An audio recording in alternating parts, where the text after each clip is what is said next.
They want to buy a house, like, and you know, they see somebody else's marketing, or they see their friends of a friend that does real estate, and they're like, I feel like I know someone that does real estate, but I can't think of it. And then you post, and they're like, oh yeah, my cousin does real estate, or my brother does real estate, and then they use someone else. It's really good to just stay active, and like, even if you're not posting yourself, when you're out and you're showing houses, viewing listings, anything like that, if you're, you know, typing up an offer or something like that, you can just post it real quick. Be like making an offer, like looking at houses in Rancho today, something like that, just to remind people like, hey, I do real estate. If you want to use me, like, cool, this is what I do. I'm out here every day, I'm working hard. And you are working hard, so you might as well just like show it and show people that this is my job, my career, this is what I do. I don't just sit at home, or this isn't my part-time job, this is my full-time job that I do every day. Here are some examples of, you know, this is a 3D virtual tour on the top right. On the top left right here. These are some of our photography that we do. We also do twilight photos, so if you can see on the back. So for example, my TikTok, since I'm interested in real estate, I'm interested in snowboarding, and I'm interested in, let's just say, running. All of my feed, based on like what I like, what I send to my friends, and what I search up, it's all about snowboarding, real estate, and running. That is all I see on my feed. So a lot of people that are interested in real estate and they're Googling, you know, stuff about homes, or they're searching stuff on TikTok, or they're on Instagram about all that stuff, it goes into your TikTok and they're going to be seeing it. You can also, if that's not your thing, if you don't really have like a target audience on there, you can save those videos that you can make on. They make it so easy for you to make a video. It's not like back in the day where you have a camera or a computer, and then you have to like manually go in there and edit everything and like make it super crazy. Like TikTok makes it so easy. And so you can edit a video, put whatever you want to put on there, super easy, save it, and you can post it on your Facebook if that's where most of your friends and family and everybody, your target audience. You can post it on other social medias where they can see that. I'm just saying that's a great platform to start if you want to make a video in like, you know, no time. Let's talk real estate. So I have a couple questions that I wrote. So it's a group question. So let me ask, how many of you guys have been in the business for, let's say, 5 years? Let me get a raise of hands. 5 years or more? Or more. Quite a bit. What about 5 years or less? Okay. So, you know, we have this number, you know, when you get your license, you get a number, right? So guys like me know, absolutely, like if I'm talking to a 201, or I'm talking to a 202, I know you've only been in the business for like, you know, 3 years, 2 years, maybe 3 months, you know. So my license number is a 05, or no, 03, 01, yeah, there you go. Yeah, just to give you an idea, it's like $1 billion more than the other ones that are 20 years, both of us. And Mr. Melendez? 015. 015. Okay, so that's about 15 years?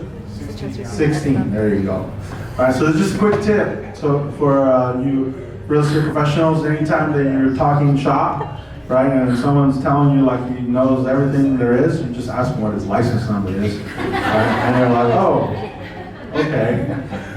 Anyways, so let me keep it going. 10 years or more. Same. Okay.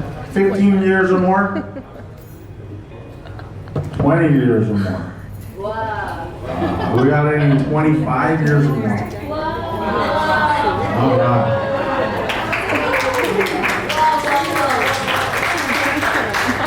Let me clue you guys in. That doesn't matter anymore, like the rock says. It doesn't matter. Right?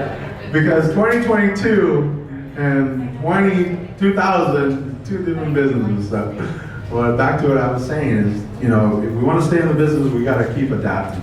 So, let me ask Edmund, how'd you start in the business, sir?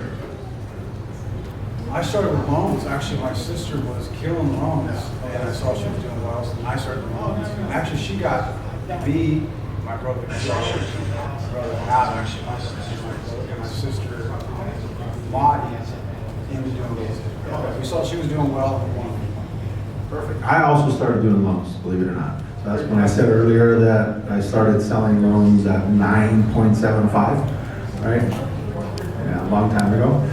So we're gonna start our mortgage, Empower Mortgage. I got top level loan officers here that have been with us for a long time, so they're gonna cue us in on the trends and the things that are changing, and also bring us a couple new ideas that we can use to help, give some extra stuff to sell, these buyers that are kind of on the fence right now. So I'll go ahead and introduce Mr. Gibson, Andre J. Gibson. Are you sure? Yes, give him a big hand, please.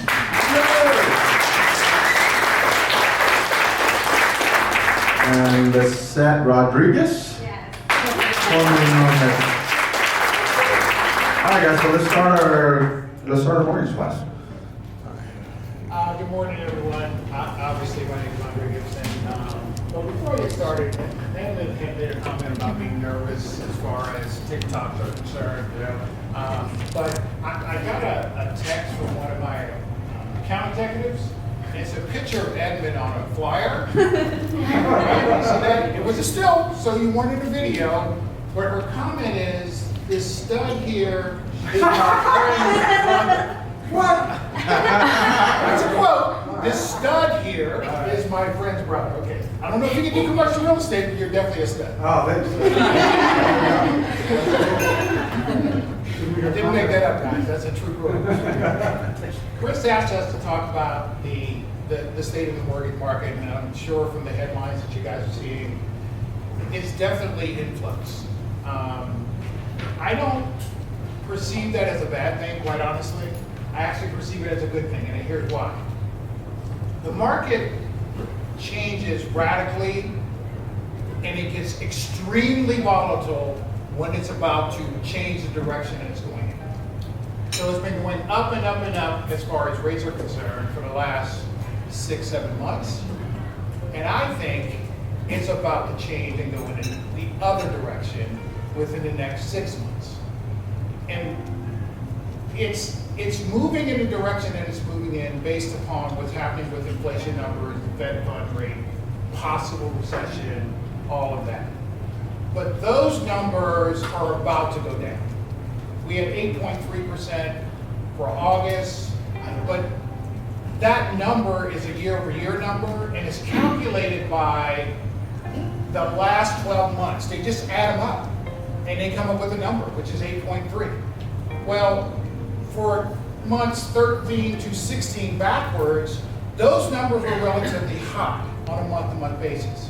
So what has happened over the last 12 months is those numbers have continued to come down.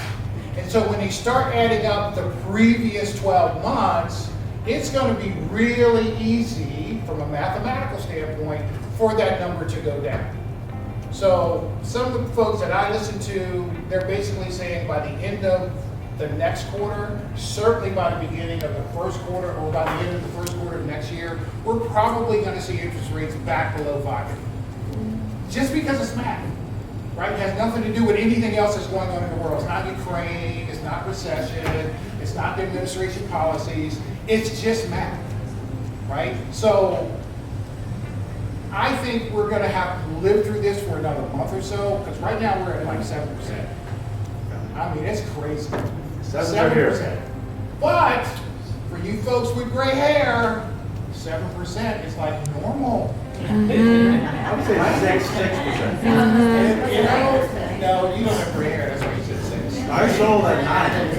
I started out at 9. And so what has happened in the mortgage market over the last probably 7-8 years or so, we have been induced into a low rate environment just because the Fed was doing what it was doing.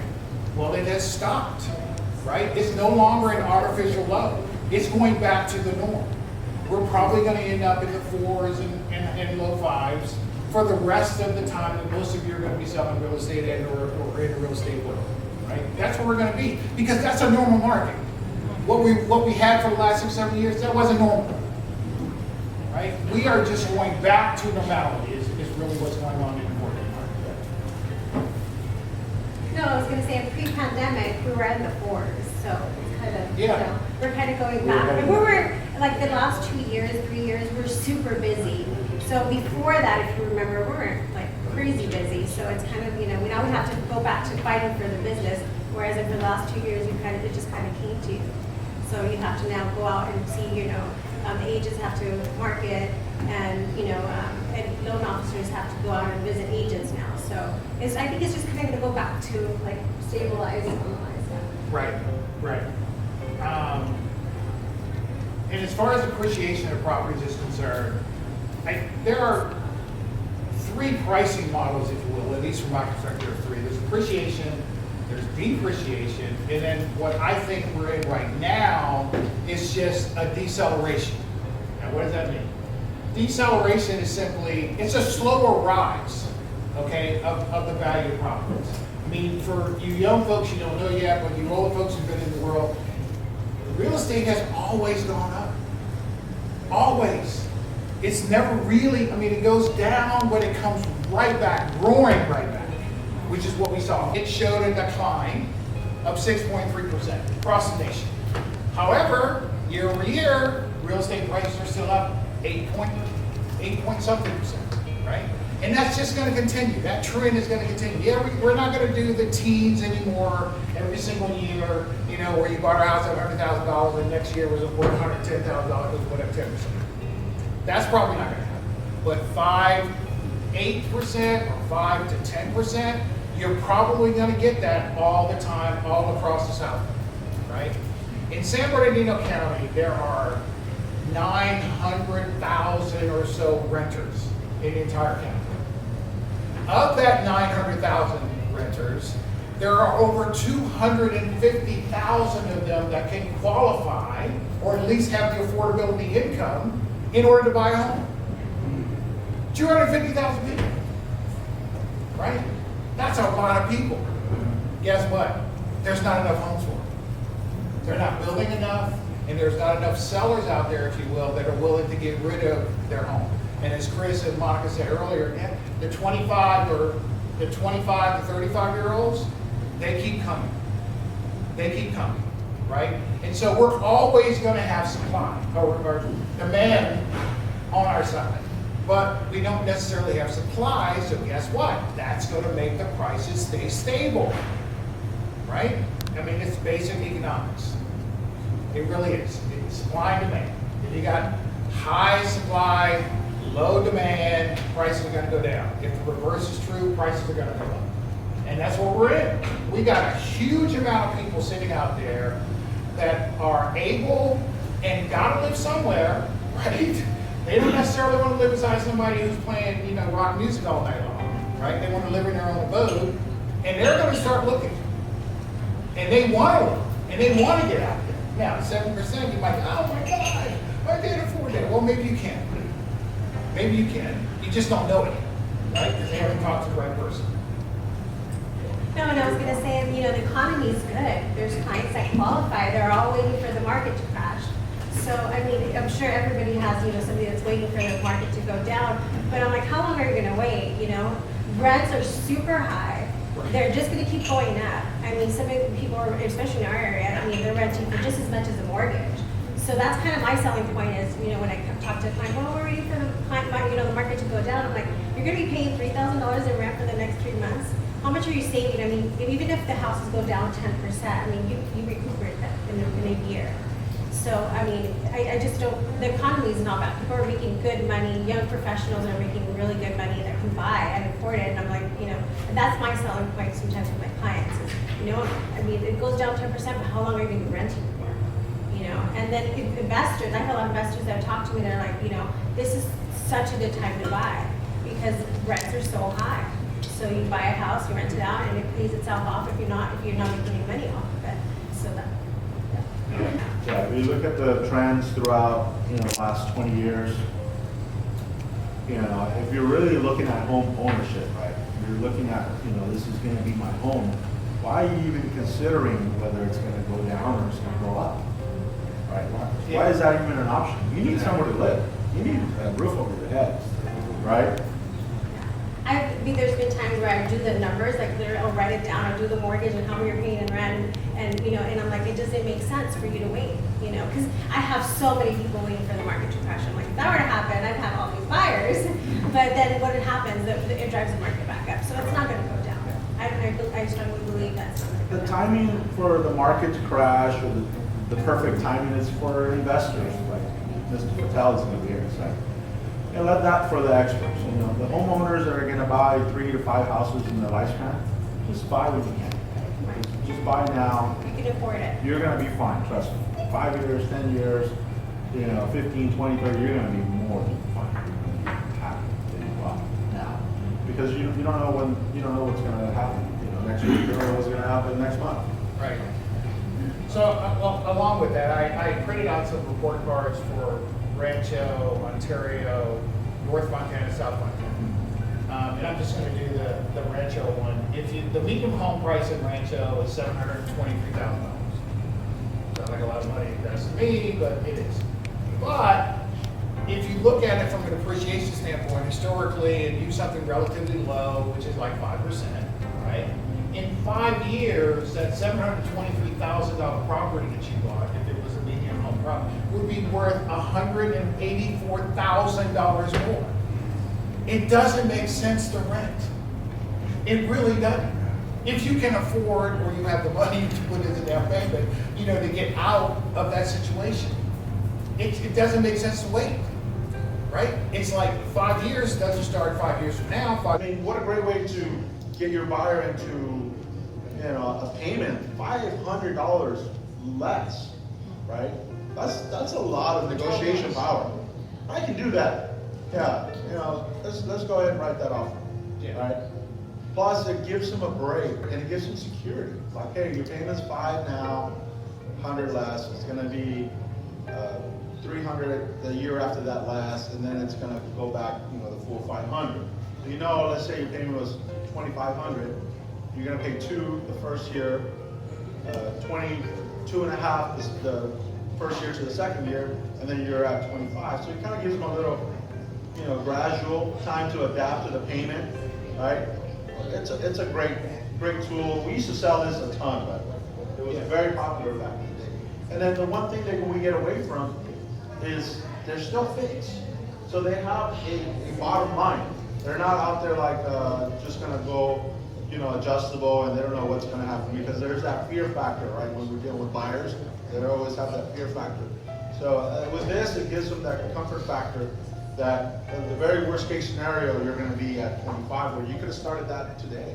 Why take it today? Let's wait, you know, the 12 months, let's wait to 24 months. Right. And in addition to which, you kind of want to assume that people's incomes are going to go up. Right. So that number is even going to be smaller, the margin that they're going to have to deal with. In addition to which, obviously, properties are going to appreciate, which we just went through, right? They're just going to go up in value. Now, you buy somewhere like, I don't know, middle of nowhere in California, wherever that is, maybe it won't go up. But, you know, most places that you guys are probably dealing with, values are probably going to continue to go up. So you're offering this program already? Yes. And Yes. you're saying it's a seller contribution? Yes. How do you get that work? Well, it's a part of your contract, Oh. right? Yeah. I mean, it's, yeah. You have to negotiate it from the beginning, so Right. that's what you're offered, you know, ask for a certain amount of correct seller contribution. Right, so most of the time you've done seller contribution towards recurring and non-recurring closing costs. Well, in this case, you're doing seller contribution towards 2-to-1 buyers, temporary buyers.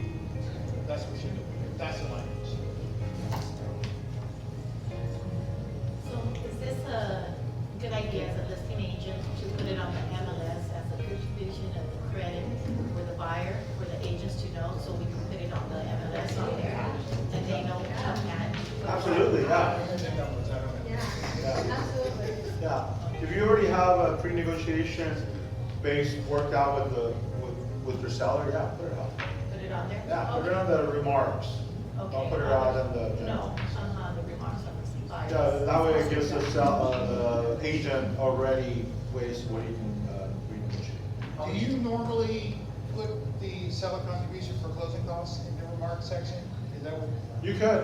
You could put anything in Just there. make sure it's in Yeah. the remarks and not the description. Correct, that's not public information. Okay, so we can put it on, I'm usually a list page, so that's where I will put it on there. And they should know about that 2-in-1 or like, you know, Yep. we just put the amount, 10,000. Just put it, yeah, put whatever your sellers are already willing to credit. Now, You keep can't in really mind figure that, out, you can't really figure out what the amount is until you know what the rate's going to be in the loan amount. Yeah, because it's a difference, it's an exact difference between principal and interest with the note rate and what is gonna be less than that. So it's an exact number. It can't be more, it can't be less, it's gotta be exactly what it is. Andre, but you have to qualify your buyer as a regular payment, right? Correct. You can use that to qualify for. yeah, no, you gotta qualify them at today's rate. Right. Just like any other adjustable rate mortgage, same way. Same thing. Right? Exact same thing. Yeah. I just wanted to know exactly how much you put on the rate market, what kind of words did you use? I would just keep it simple. I would just put in there, hey, sellers willing to contribute $10,000 towards buyers. Yeah, I mean, the seller's not gonna get upset if it's $100 more, right? I hope. But again, you know, you got to be creative in this type of market, right? Because we have this, shock factor, right? The shock factor. And where I say, buyers always want yesterday's price, right? They want what they can. So this is a sneaky way, a good way, right, to negotiate something where it gives them some of that yesterday's price, right, for a short period of time, right? And it gets them off the fence. Right? And then again, back to what we were saying, this is a home, this is not an investment. And it frees up so much cash for them too. If you think about it, 500 times 12 is $6,000 a month, right? And then 300 times 12 is another 10, So you're gonna get that 10 grand, you're gonna get it gradually. If you apply it as a credit, right? If you apply it as a credit, what happens is that, let's say it just goes right away, either goes to the rate or it goes towards the closing, right? They get it right away. But a lot of these buyers, they go through the money so fast, right? You buy a new home, you want new furniture, or you got to paint, or you got to change the carpet, and so and so.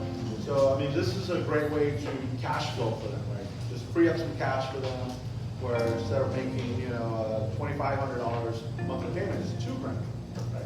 And then you can go back to, well, I'm paying $1,800 or $1,900 or $2,200 on rent, and now my mortgage, right, my home is only going to be $2,000 for the first, 13 months.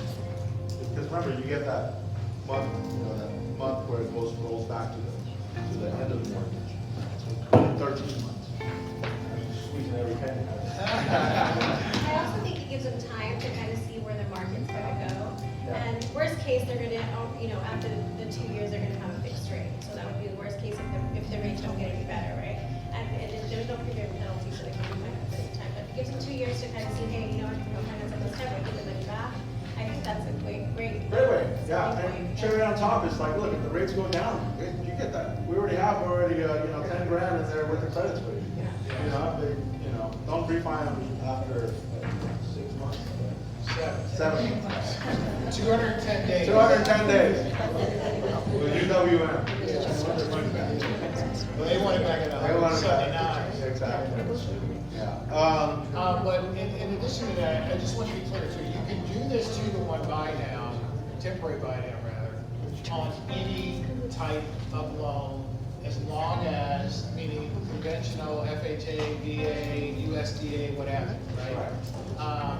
As long as it's for your primary residence, okay, or second home, right? No investment properties, no, 3 units or whatever. It's a single family residence. One more loan program that just kind of been on the fringes, and it finally it's sort of gotten its sail going and it's moving along the river base, if you will. Is the 1099 program.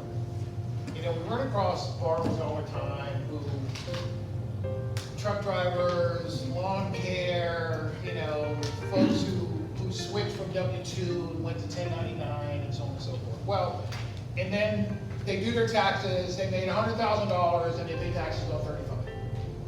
And we look at 35 and go, where you want to live, on the moon or what? You really can't get anything here.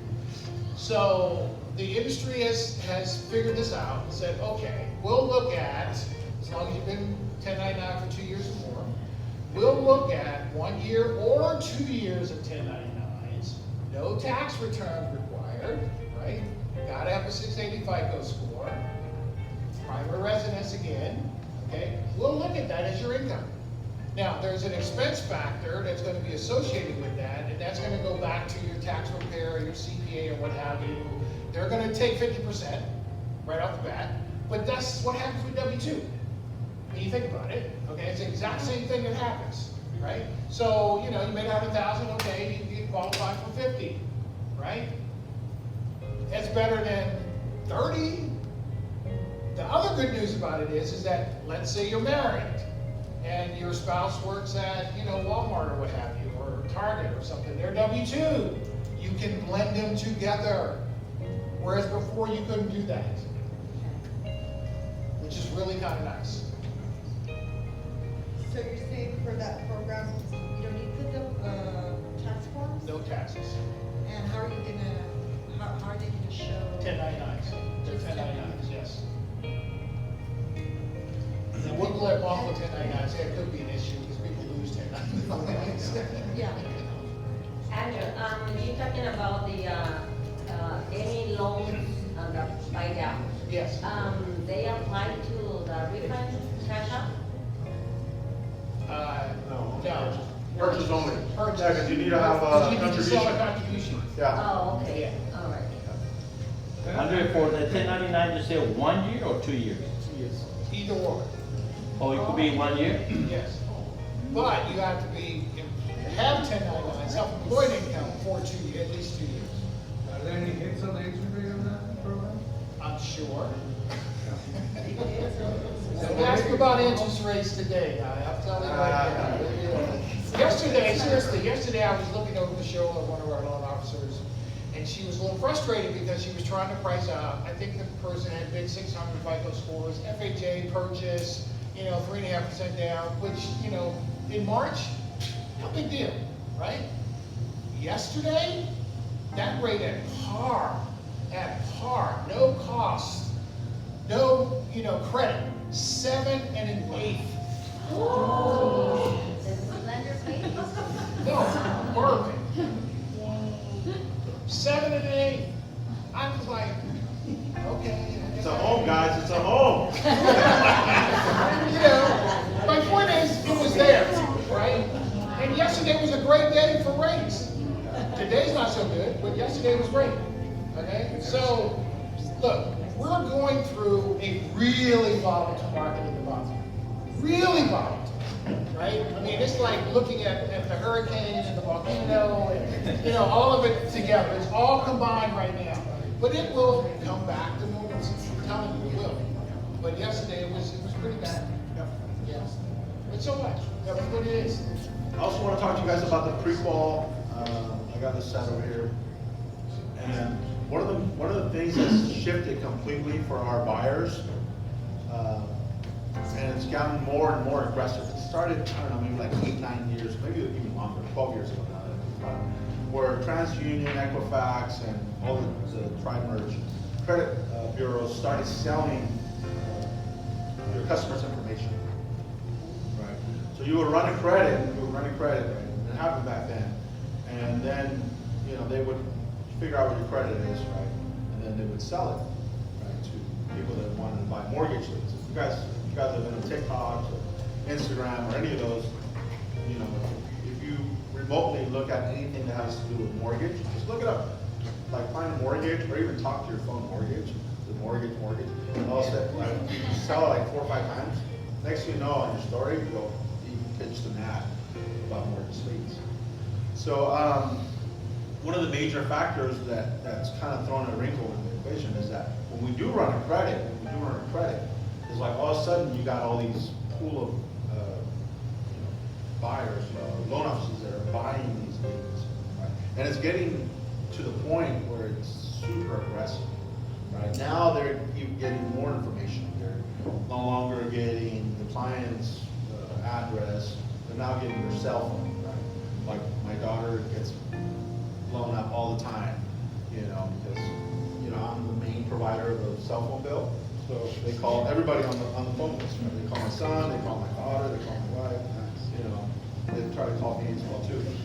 So one of the things that we're trying to do as a company is like, how do we protect our clients, right? How do we protect our clients? How do we, run, you don't want to run a credit, you're like, oh, I got a great client, and then next thing you know, 25 other people are calling them, right? And they're like messing up the deal, right? And that's why we have such a high turnover, because when something like this happens, right, you get a buyer that's kind of confused, and all of a sudden, he's getting bombarded by calls, someone's pitching them lower rate, it just messes up the deal.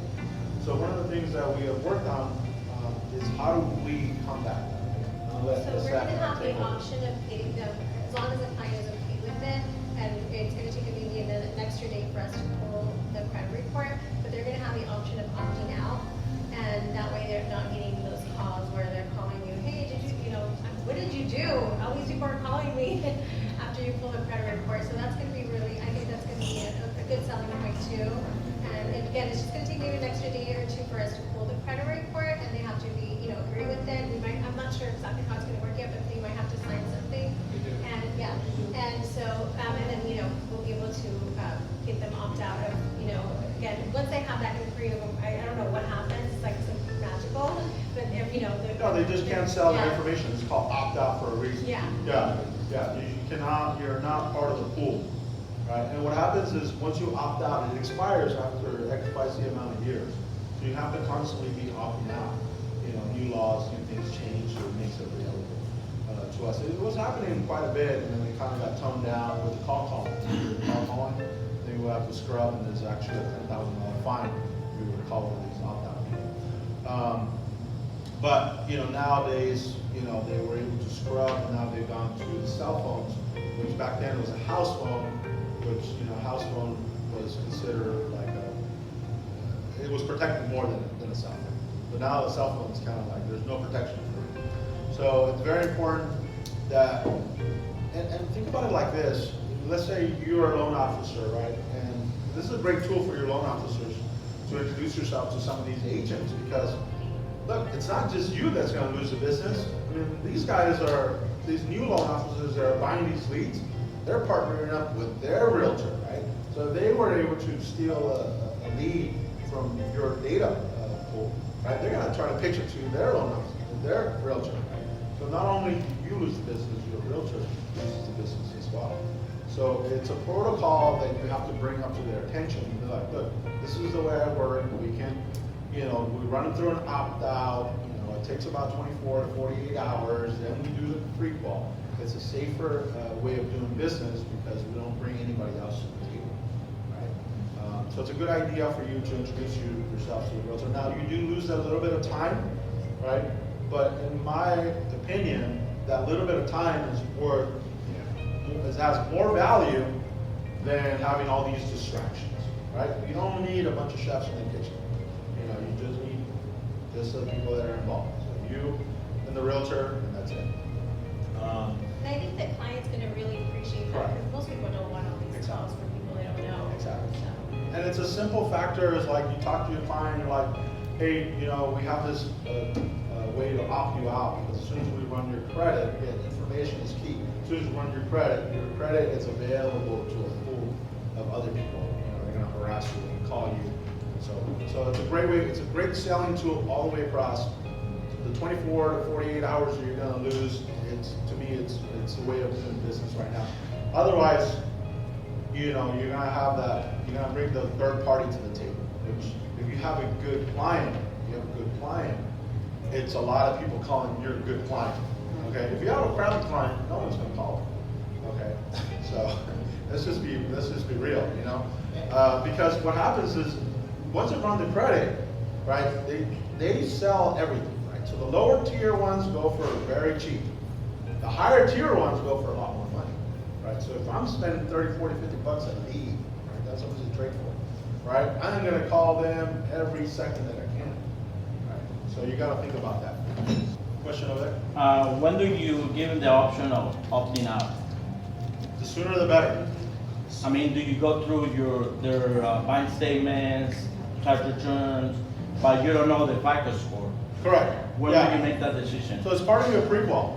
It's part of your pre-qual. What I would do is, once you go through the steps and you know that it's, okay, you checked out on your bank statements, you checked out on your job, you know, it's now, let's try to run the credit. Let's say, okay, we're gonna opt you out, you know, and look, I would do the first thing. It's kind of like the SI for a listing, right? When should you do an SI for a listing? I was like, the sooner the better, right?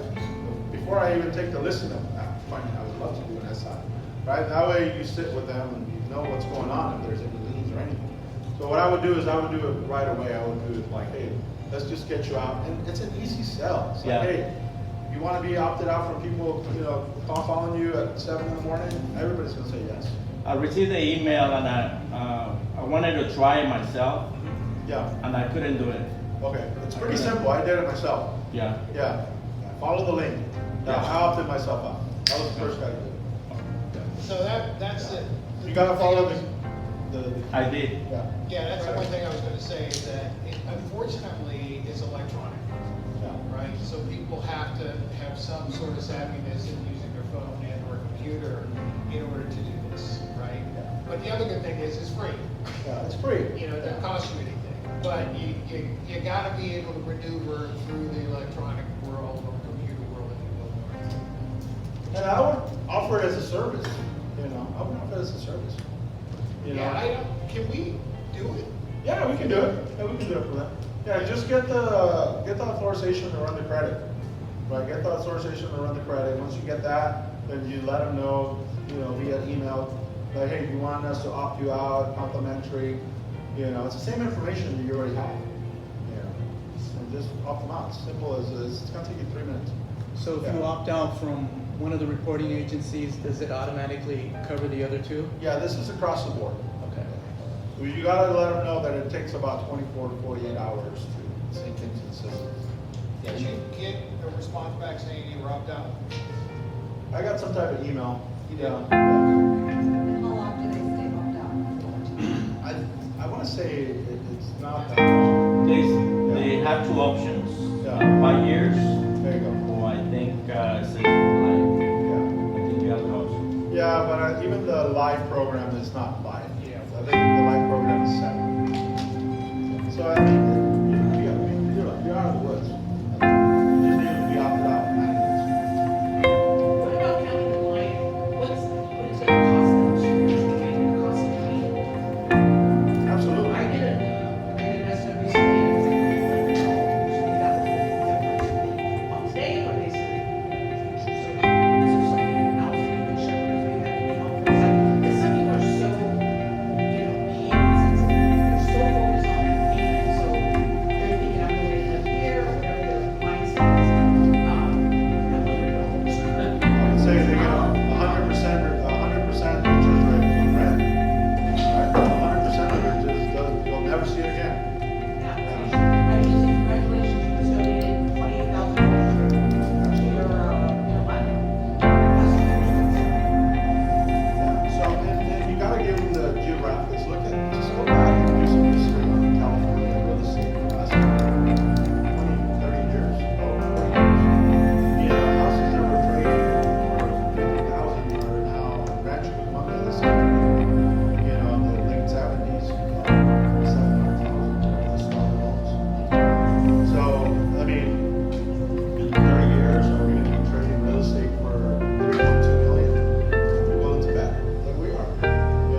Farm Mortgage is a mortgage broker, right? So there's this big teeter-totter, and it happens every 10, 15 years.